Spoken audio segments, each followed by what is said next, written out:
ప్రియమైన స్నేహితులారా, యేసుక్రీస్తు వారి నామంలో మీకు శుభములు కలుగును గాక.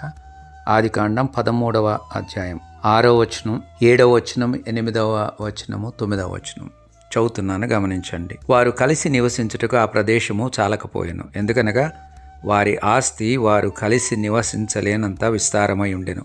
అప్పుడు అబ్రాము పశువుల కాపర్లకును లోతు పశువుల కాపర్లకును కలహం పుట్టెను. ఆ కాలమందు కనానీయులు పెరిజ్జీయులు ఆ దేశంలో కాపురముండ్రి. కాబట్టి అబ్రాము, మనం బంధువులము గనక నాకు నీకును నా పశువుల కాపరులకు నీ పశువుల కాపర్లకును కలహం ఉండకూడదు. ఈ దేశమంతటి నీ ఎదుట ఉన్నది కదా, దయచేసి నన్ను విడిచి వేరుగా ఉండుము. నీవు ఎడమ తట్టునకు వెళ్ళిన ఎడ్ల నేను కుడి తట్టునకును, నీవు కుడి తట్టునకు వెళ్ళిన ఎడ్ల నేను ఎడమ తట్టునకును వెలుదనని లోతుతో చెప్పగా. ఇది అబ్రాము లోతుతో చెప్పినటువంటి మాటల్ని మనం ఇప్పటి వరకు విన్నాం. వారు విస్తారమైనటువంటి ఆస్తి కలిగినటువంటి వాళ్ళు కాబట్టి వారు నివసిస్తున్నటువంటి ఆ నెగేబు లేక దక్షిణ దేశము అనేటువంటిది వారికి సరిపోలేదు అన్న వాస్తవాన్ని 6వ వచనంలో గుర్తిస్తున్నాం. వారి యొక్క పశువుల కాపరులకు, అనగా అబ్రహాం యొక్క పశువుల కాపరులకు లోతుకు పశువుల కాపరులకు కలహం పుట్టింది. ఆ కలహాన్ని మానపటానికి బహుశా వాళ్ళు ప్రయత్నం చేసి ఉన్నారని భావించాలి.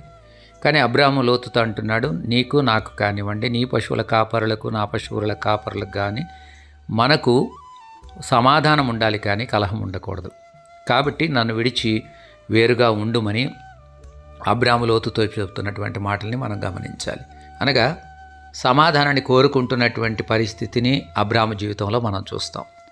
ఒక సమాధానకర్తగా అబ్రహామును మనం చూస్తాం. లోతు చిన్నవాడు, అనగా తన యొక్క తమ్ముని కుమారుడు, తాను వయసులో పెద్దవాడు కాబట్టి అబ్రహామే ఈ యొక్క ప్రపోజల్ని తీసుకుని వచ్చినట్టుగా మనం గమనించగలం. అంతేకాదు తనకే మొదటి చాయిస్ ఇస్తున్నట్టుగా మనం గమనిస్తాం. అంటే తాను కుడి తట్టుకు వెళ్తే తాను ఎడమ తట్టుకు, ఒకవేళ లోతు ఎడమ తట్టుకు వెళితే తాను కుడి తట్టుకు వెళ్ళటానికి మొదట ఆయనకే ప్రిఫరెన్స్ ఇస్తున్నట్టుగా కూడా మనం గమనిస్తాం. ఇది మన జీవితంలో కూడా మనం నేర్చుకోవాలి. సమాధానాన్ని మనం వెతకాలి, సమాధానాన్ని మనం వెంటాడాలి. ఒకవేళ మనం ఇతరులతో కలిసి జీవించలేని పరిస్థితుల్లో, దూరంగా ఉండడమే మంచిదని భావించేటువంటి పరిస్థితుల్లో దూరంగా ఉండడానికి కొరకైనటువంటి ఒక ప్రయత్నాన్ని మనం చేయాలి. ఒకవేళ అవసరమైతే అవతలి వాళ్ళకి మనం ఆప్షన్ ఇవ్వడానికి మనం ఇష్టపడినట్లయితే మనం సమాధానాన్ని వెతికి వెంటాడే వాళ్ళంగా మనం ఉంటాం. అబ్రహాము తనకు లోతుకు ఆప్షన్ ఇచ్చినందును బట్టి దేవుడు తన యొక్క ఆప్షన్ని పోగొట్టుకున్న పరిస్థితి మనకు కనపడదు. అబ్రాము కనాన్లోనే నివసించిన పరిస్థితిని మనం చూస్తాం. దేవుడు ఎంపిక చేసినటువంటి కనాన్లోనే తాను నివసించగలిగిన పరిస్థితిని కూడా మనం చూస్తాం. కాబట్టి సమాధానాన్ని వెంటాడదామండి.